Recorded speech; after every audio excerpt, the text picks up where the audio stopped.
Hi guys, welcome back to my channel. How are you all? So I hope you all are doing great and amazing.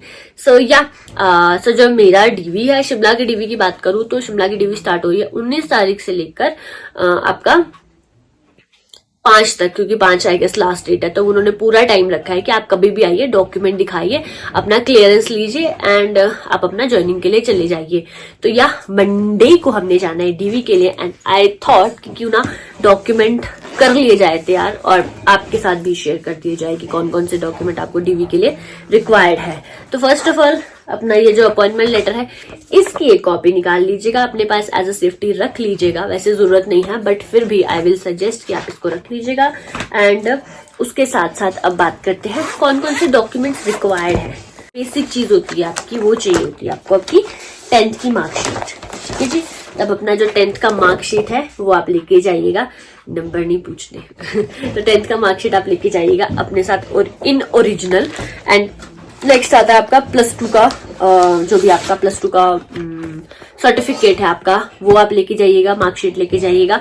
तो अगर किसी ने +2 नहीं करी है मेरे जैसे, अगर कोई पॉलिटेक्निक वाला है तो अपना जो हमको हिमाचल प्रदेश टेक्निकल शिक्षा बोर्ड की तरफ से मिलता है ये डिप्लोमा वाला सर्टिफिकेट, तो आप ये लेके जाइएगा अपना, क्योंकि यही उन्होंने जो राज्य चयन वाले थे उन्होंने सिर्फ ये लिया था मुझसे अगर मैं बात करूं, और मेरा 10th का सर्टिफिकेट लिया था, इतना ही लिया था क्वालिफिकेशन के पर्पज से। ठीक है, तो ये फर्स्ट 2 चीज है जो कि आपकी मिनिमम मतलब बेसिक रिक्वायरमेंट है जो आपको देनी है। इसके आगे अगर बात करूं, अगर आपकी जो भी हायर क्वालिफिकेशन है, हायर तक की सारी क्वालिफिकेशन आप उनको दे दीजिए डीवी के टाइम पे। तो अगर तो आपके पास डिग्रियां हैं, ठीक है, डिग्री भी लेके जाइएगा। अगर तो डिग्री में आपके मार्क्स, जैसे अगर मैं बात करूं एचपी से, तो हमको ये बड़ी बड़ी डिग्रियां मिलती है जिसपे कुछ लिखा नहीं होता है, क्योंकि इसपे मार्क्स लिखे हो तो हमारा पर्पस सॉल्व हो जाए, बट इसपे कुछ नहीं लिखा होता है। इसपे सिर्फ इतना लिखा होता है कि जैसे कि master of technology in computer science इतने बैच में थे इन फर्स्ट डिवीजन, बस ये फर्स्ट डिवीजन यहाँ पर मेंशन होती है, उसके अलावा इसमें कुछ भी मेंशन नहीं होता है।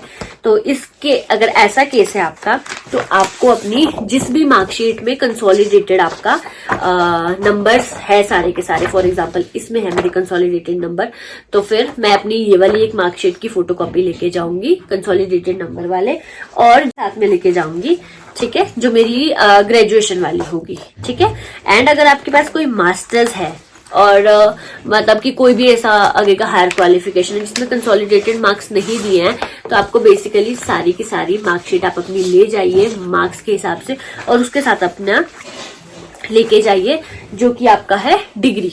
ठीक है, तो मार्कशीट विद डिग्री दोनों चीजें आप साथ में लेके जाइए सबमिट करने के लिए।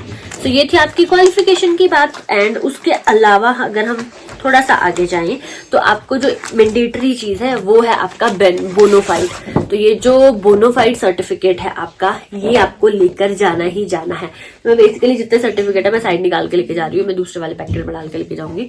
तो या नेक्स्ट आपको अपना बोनोफाइड जरूर लेके जाना है, ये बहुत जरूरी है। एंड उसके अलावा अगर आपकी कोई कैटेगरी है, सब कैटेगरी है, तो आपको वो भी लेके जानी है जिस कैटेगरी के अंदर आप फॉल कर रहे थे at the time of DV. Sub category की बात कर रही हूँ मैं, अगर सब कैटेगरी में अगर आप फॉल कर रहे थे उस टाइम पे, तो आपको वो वाला डॉक्यूमेंट लेके जाना है। अगर आपका रिन्यू है तो आप रिन्यूअल वाला भी लेके जाओ, अगर आपका रिन्यू नहीं है तो आप अपना पुराना वाला साथ में लेके जाइए। ठीक है, तो ये थे जो बेसिक मतलब बहुत बेसिक सर्टिफिकेट थे जो आपको अपने साथ में लेके जाने हैं। अपना करेक्टर सर्टिफिकेट जो कि आपने बनाया है एग्जीक्यूटिव मजिस्ट्रेट से, मतलब कि जो ई डिस्ट्रिक्ट वाली वेबसाइट है, अगर आपने वहां से बनाया है तो वो वाला सर्टिफिकेट आपको एक कॉपी लेके जानी है। वहां से ओरिजिनल कुछ नहीं मिलता है क्योंकि वो ऑनलाइन आता है। अगर आपको लगता है तो आप अपना कलर में प्रिंट आउट निकाल सकते हो, अदरवाइज आप उसकी एक कॉपी इस प्रकार से लेके जाइए अपने साथ में। ये भी इम्पोर्टेंट है और ये भी रिक्वायर्ड डॉक्यूमेंट है। इसके अलावा आप अपनी फोटो जरूर लेके जाइएगा, मतलब बेसिक 2 फोटो ले जाइएगा, अगर यूज होगी तो ठीक है, नहीं होगी तो भी कोई बात नहीं।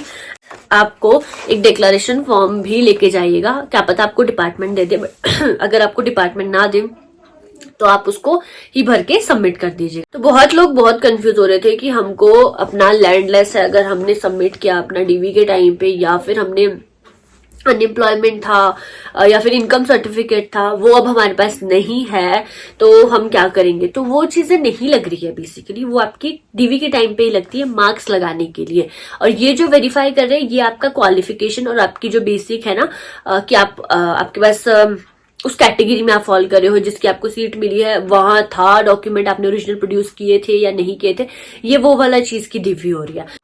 तो आपको वो चीजें नहीं लेके जानी है, यही वाली है। और वैसे भी जो राज्य चयन आयोग में आपने दिया था अपना बंच, वो उनके पास ऑलरेडी है, वो बस इन चीजों को आपसे मतलब चेक करेंगे उस टाइम वाली चीजों को। बट अगर आपके पास पड़ा हुआ है फोटोकॉपी, तो फोटोकॉपी ले जाइए अपना, वैसे जरूरत नहीं पड़ने वाली है, बट अपनी आत्मा की शांति के लिए आप लेके चले जाइए अगर आपको ले जाने हैं तो। So yeah, so now it is clear that you have to only carry your qualification starting from your 10th to लेकर जितना भी हायर है आपके पास है, आप सब लेके चले जाइए। योर कैटेगरी सर्टिफिकेट, अगर आप जनरल से हो तो आपको कुछ नहीं लेके जाना है। अगर आप किसी और कैटेगरी से, बीपीएल, ओबीसी, मतलब अगर सब कैटेगरी भी है तो उनके सर्टिफिकेट भी आपको लेके जाने हैं। And character certificate, declaration form, bona fide, बस इतनी सी ही रिक्वायरमेंट है। So yeah, that's all for this video. Hope you found this video helpful. If yes, then do like it, and for more such videos do subscribe to my channel. मिलते हैं अगली video में, till then bye bye and take care.